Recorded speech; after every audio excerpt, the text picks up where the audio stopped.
At the beginning of December 1996, the US writer A.D.Coleman and the Finnish photographer and book artist Niina Sederholm began an extended stay in the American Southwest.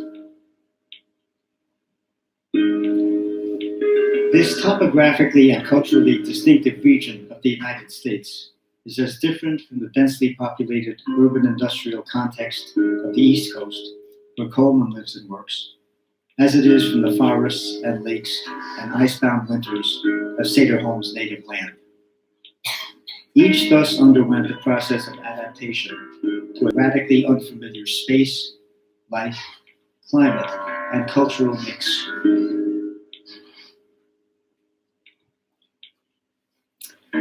As they considered and shared with each other their creative responses to this cross-cultural experience, a joint project began to emerge.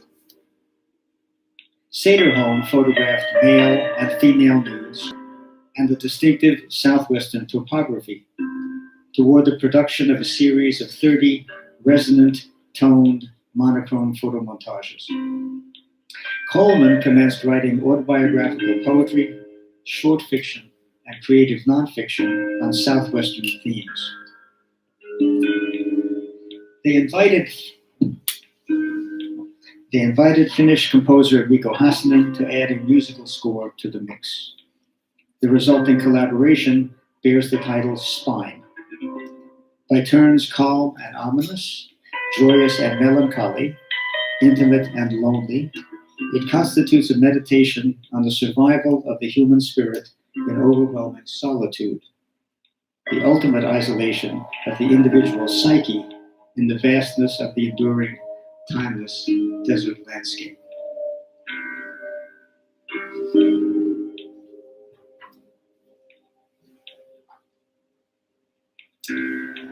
When they crossed over from the edge of Texas, heading west, the blizzard still raged, but it seemed as if someone with a giant broom stood right at the New Mexico state line, steadily sweeping the highway clean.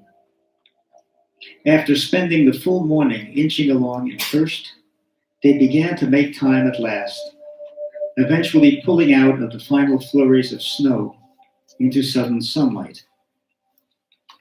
On the outskirts of Albuquerque, they dropped into a basin of warm air, then turned sharply south, rolling the windows down and roaring on toward Tucson, through a world that, by sunset, was rich dark blues and purples on their left, orange and crimson flame on their right, clear for vast distances in all directions.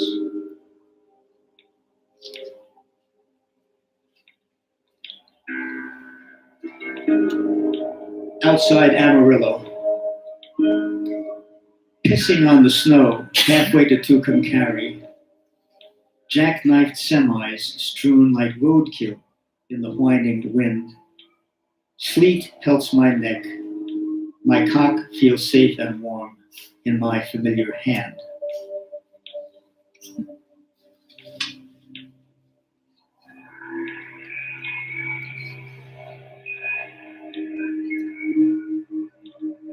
They went on a January afternoon walk in the Arizona desert. At one point, they moved off in separate directions, she tracking the light with her camera, he scouring the ground. When she spotted him again, sometime later, and came up behind him, he was standing by a giant saguaro cactus, holding one of its pencil-thick needles as if it were the paw of a pet or a sibling's hand, and talking to it softly. She moved forward quietly, but he ended the conversation before she got close enough to hear what they were saying.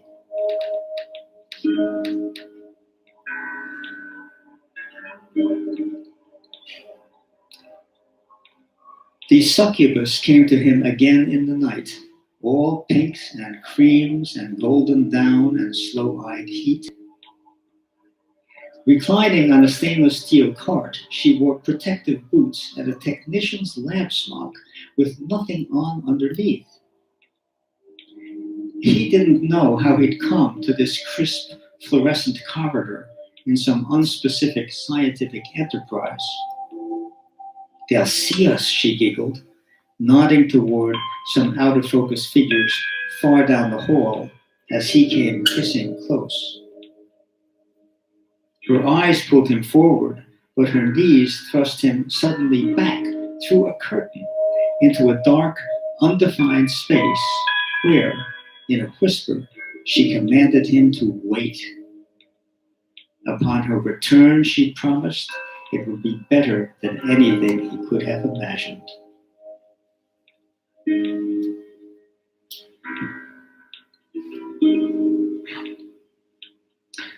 Dust, not grime or soot, but a fine pink powdered topsoil, would build up quickly on the car, even if it sat for just a day beneath the protective roof of the condominium's carport in Tucson. They learned to wait for evening downpours. They'd put on jeans and t-shirts, fill a bucket with soapy water, wipe the vehicle down with foamy sponges, and let the rain rinse it off while they went inside for a hot shower and dinner. In the morning, the little Mazda would sparkle. 2 days later, he could write his initials again in the film on the hood.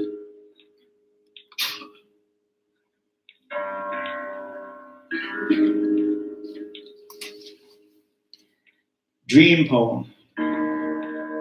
In the delousing tent at the Mexican border, the small boy with the spray can tells me to muss my hair. You should look as though you've been swimming.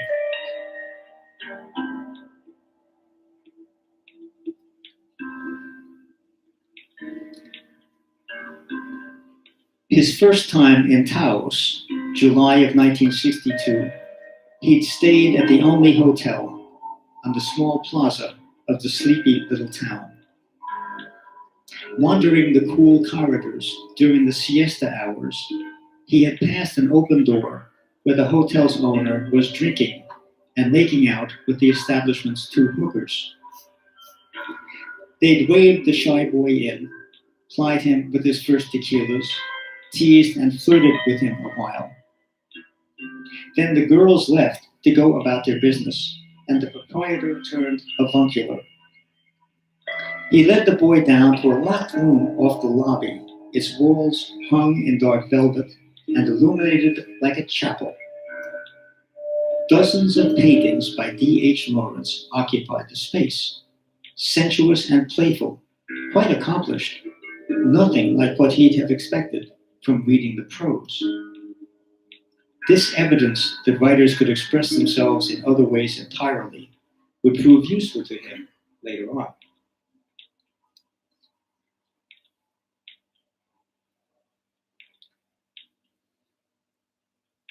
The desert says, when the glaciers of your life retreat, you will be left with me alone, and you will learn to live on next to nothing.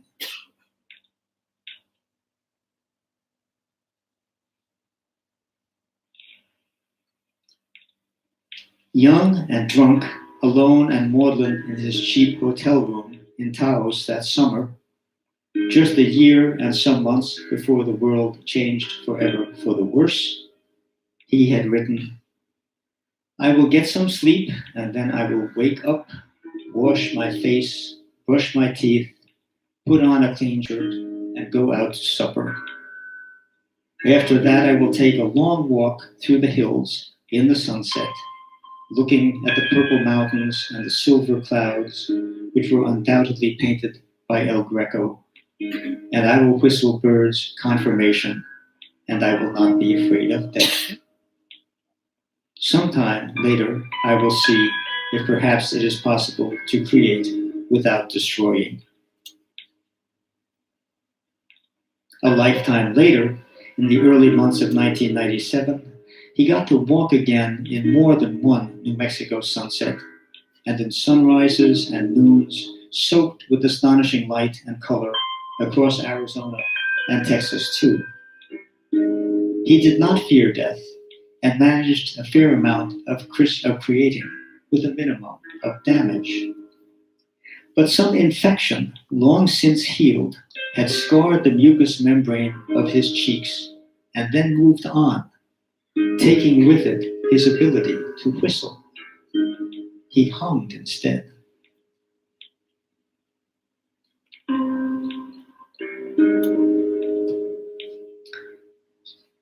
Voices came through him now, always without warning. One or two were his. Some of the others he recognized, some he didn't, but he taught himself to remember what they all said, to listen hard and write it down. That seemed satisfactory to all concerned.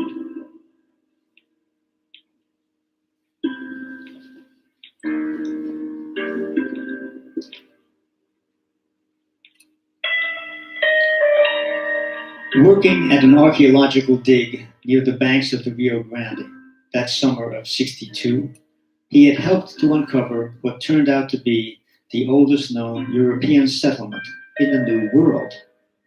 Traces of a few confused conquistadores who had strayed too far from some expedition, got lost, wandered north, settled down at last among some Pueblo Indians, interbred, and vanished from the records.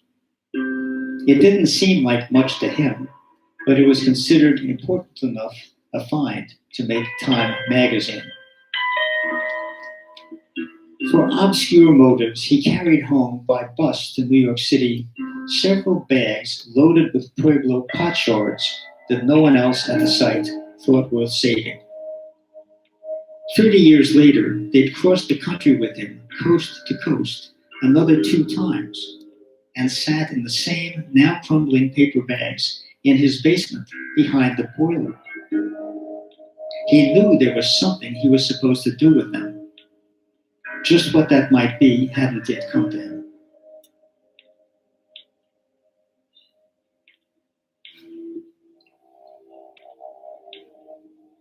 He wasn't exactly easy, but not unfriendly either. Likeable, in fact, even lovable to a few. You just had to approach him carefully and from certain angles. He didn't mean to be prickly. It was a matter of evolution rather than attitude. Tough skin and sharp points, but underneath it completely open, vulnerable flesh like any other living thing. She wondered during their early times together if he'd ooze a thick white milk when he got cut.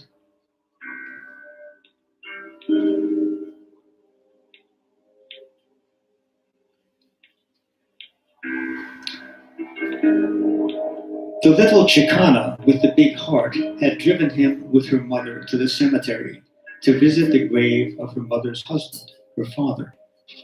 They brought flowers, neatened the tombstone and the surrounding grass, reminisced about him, spoke calmly to his spirit. At first, he'd stood back a bit out of respect to give them privacy, but the younger woman had taken his hand and pulled him forward to include him in their group. He didn't know what to say except hello, but that seemed sufficient.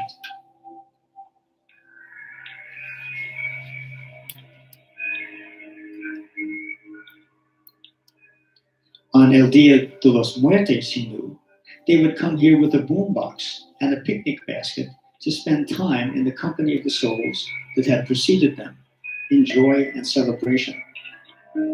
He appreciated and envied their relationship to their departed family.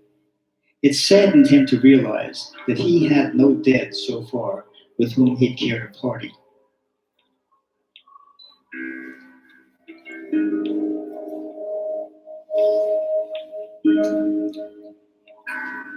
The flowers of the cacti delighted him in a way that no others equaled.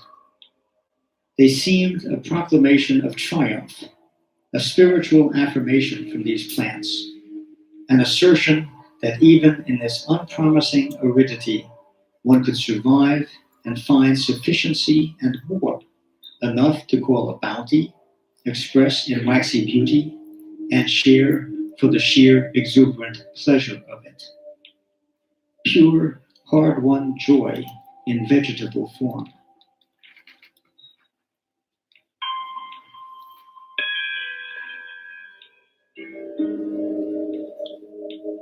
New York, it turned out, was not for her. Too cold, no Church's fried chicken, not enough brown people. And though he liked San Antonio well enough, he couldn't have found employment there. So it hadn't worked out with the little Chicana, and they'd made the long ride back to return her to her home. But then it hadn't worked out for him with anyone for more than a few years. And though each was quite different and distinct, and he could tell himself and others a plausible story for the implosion of everyone and all the reasons why it didn't last, they still stacked up like the mile markers sliding past them on this endless Texas Badlands road. A pattern, apparently. Sometimes it seemed a comfort that at least the road stretched on forever, but sometimes not.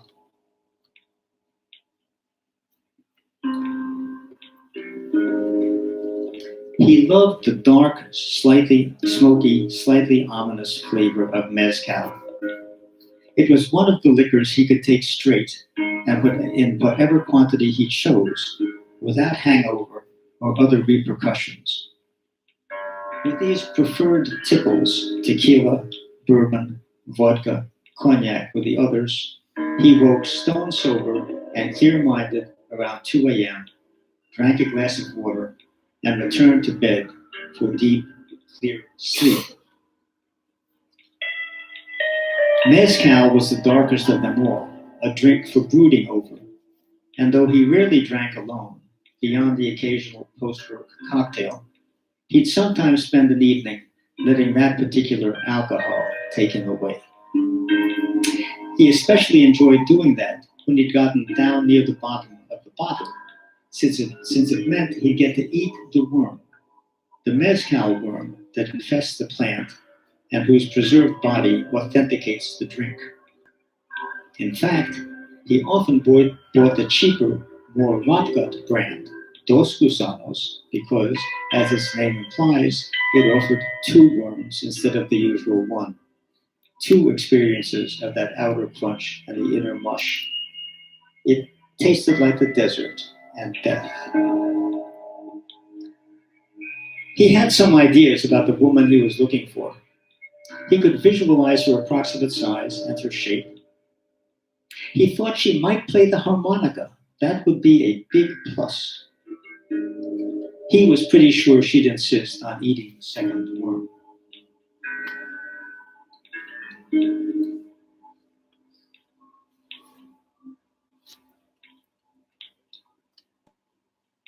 The wind blew hard, yet not quite chill, across the open Arizona range in the burnished gleam of the late afternoon sun.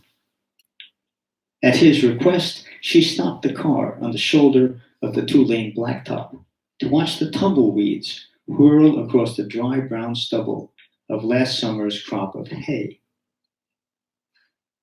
In the late 1800s, they'd come all the way from the plains of Tuva, between Siberia and outer Mongolia, these dry, tough, rootless plants, to thrive in this new playground. Against the barbed wire fence on whose weathered post he leaned, a few of them had caught and tangled. He spent some time working them loose and setting them rolling free again, imagining himself one of them. It struck him as a way of life not entirely without rewards.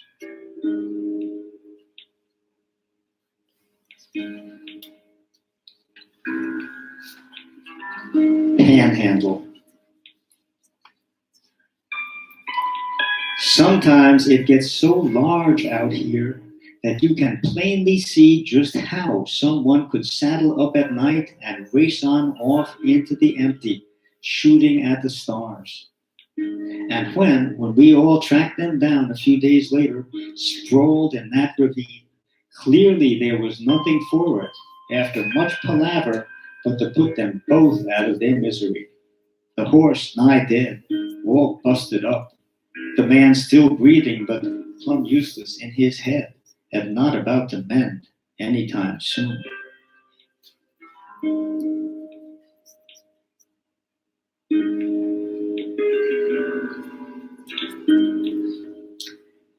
Colorfully painted, decorated with odd objects, clean and bright, the truck stop sat on a small rise a few hours' drive away from anything else.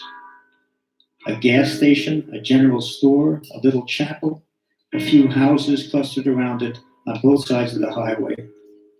Blink your eyes against the desert sun and heat, and you'd miss them all. They sat down in a comfortable booth and ordered. The apple pie was fresh, the coffee strong. The only customers at that time of day, they chatted up the waitress, who turned out to be the oldest daughter. Her younger sister, 7 years old, chattered and drew pictures at a table by the big front window, sitting next to her father and his brother. There was some mix of Mexican, Native American, and Anglo. Papa handled the kitchen chores, Mama ran the business. Her uncle was the law in both directions, drove the highway patrol between there and the adjacent jurisdictions. They all spoke 3 languages. The girls learned to read and write and do their numbers at home, took other lessons by mail, went to Sunday school once a month with the circuit rider priest. A completely self-contained, self-sufficient life with a radius of 100 miles at the end of the 20th century. A remarkable accomplishment. On the way out, after settling the bill and leaving a generous tip, he complimented the father on his pie.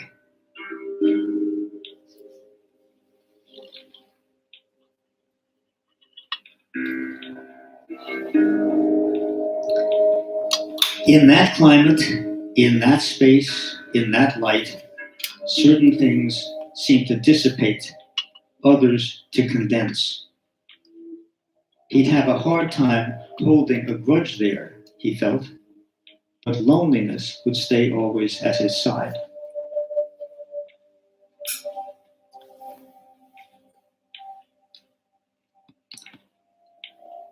They'd come to the petrified forest, hoping to drive through, perhaps get out and walk for a bit, but it was closed for the winter season, the entrance gated and impassable by car, the weather too cold for hiking in the clothes they'd worn. So they settled for wandering around the shuttered and locked souvenir shop down the hill and across the highway. Out back behind it, they found a stone polishing machine and mounds of petrified wood, pieces small as an acorn or big as a man's fist. Something about that substance pulled him, this once living material, source of his beloved paper, turned by time to stone, as written words change experience into object. He took a few for his writing desk to contemplate, as other writers once used skulls.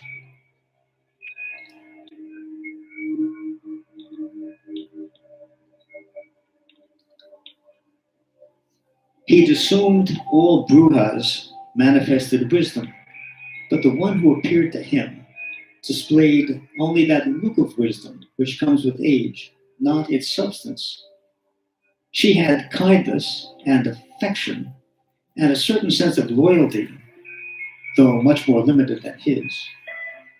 She asked many questions that were difficult to answer, not because they tested his knowledge, but mainly because she seemed to lack some basic understanding of the way things worked.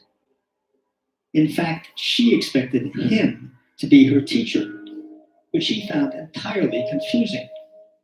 It made him rethink his conception of Brujas in general.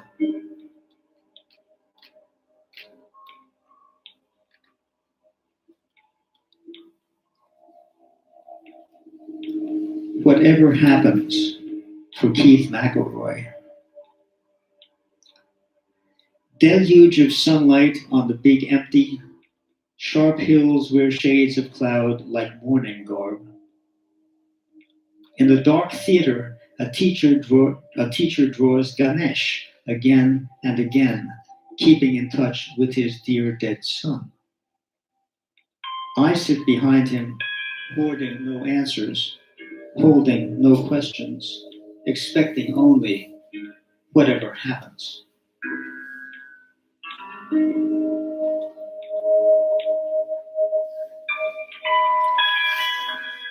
Maybe it took more time to get to that point. Maybe he just never stayed out there long enough. But he sensed that the song had it all wrong. In the desert, he always remembered his name, every single letter, syllable, and sound of it.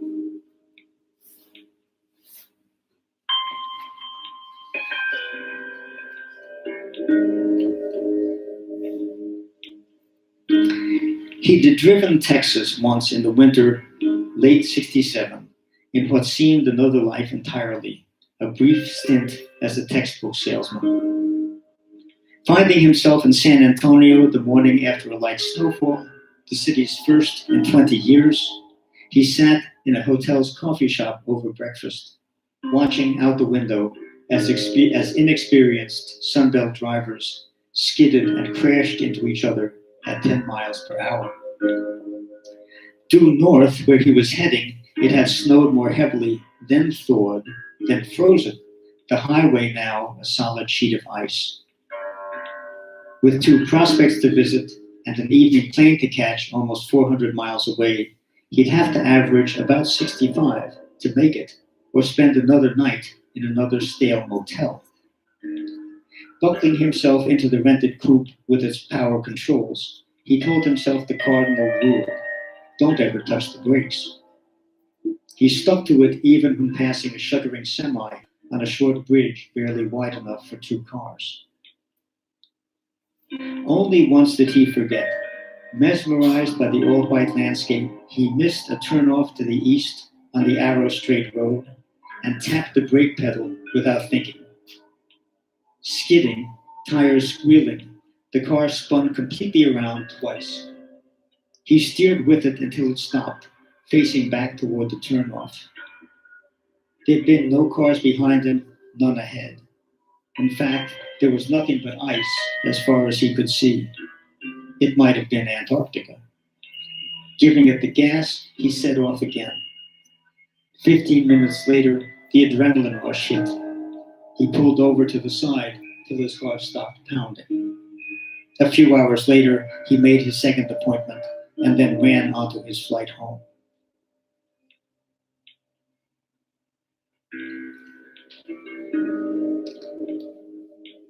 He believed without embarrassment in the possibility of the existence of the jackalope, that mythical hybrid of jackrabbit and antelope portrayed on countless Southwestern souvenir picture postcards. This scape radiated a magic. Why could it not enable a blend of these 2 skittish herbivores? Sometimes he thought that from the corner of his eye, he saw one dart around the corner of an outbuilding. Sometime late at night, he caught the drumming of vast herds of them stampeding through an arroyo.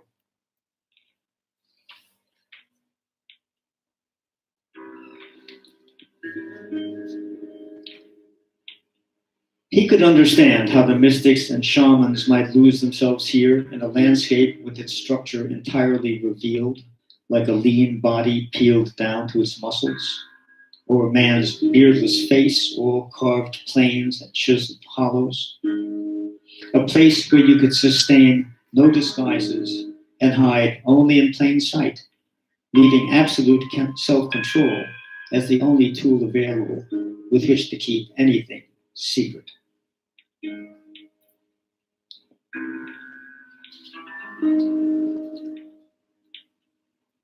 The first time he'd visited the Grand Canyon, in the company of the old bohemian, he'd made a date with him to take a morning walk down the trail. But then his acrophobia kicked in.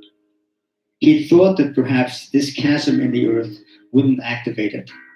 After all, it represented a depth, not a height. Apparently, his vertigo made no such distinction.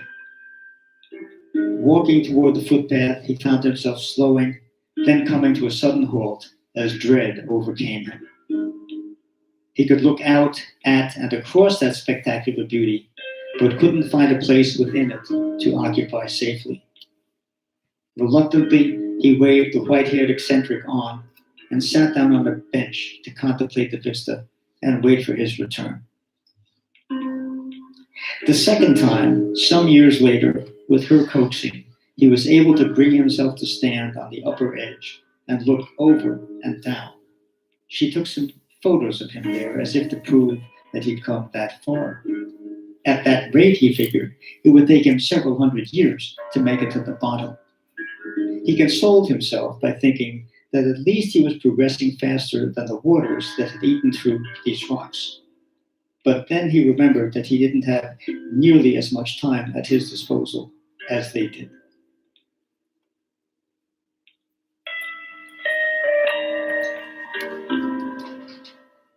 He'd begun to experience an unsettling mesh of sensations. Sitting in a cafe in Prague, he recalled a scene of profound generosity he'd witnessed once in Toronto, and a sudden wave of tenderness for him. Riding a winter bus in Manhattan, he would smell mimosa and plunge back into his childhood on the Côte d'Azur. Walking down a side street in Mexico City, he saw himself playing Robin Hood in a London suburb just after World War II.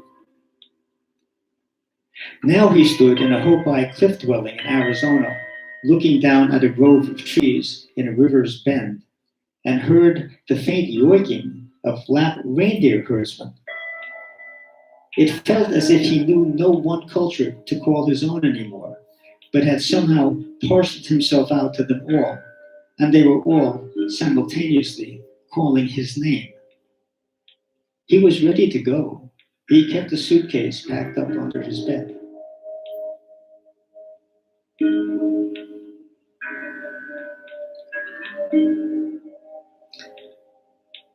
They'd come in through the north, Pittsburgh, St. Louis, Oklahoma City, Amarillo, Route 66.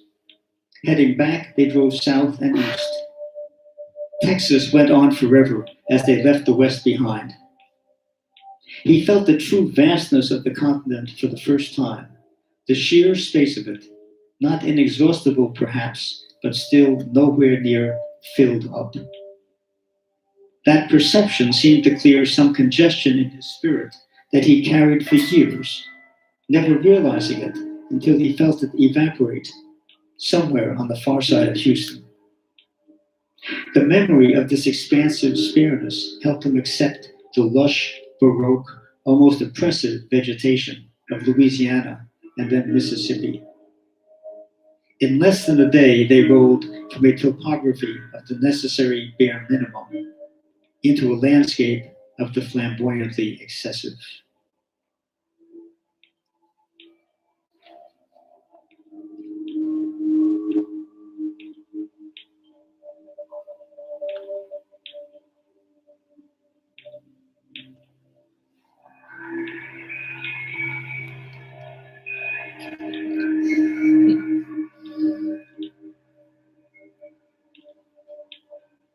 Thank you.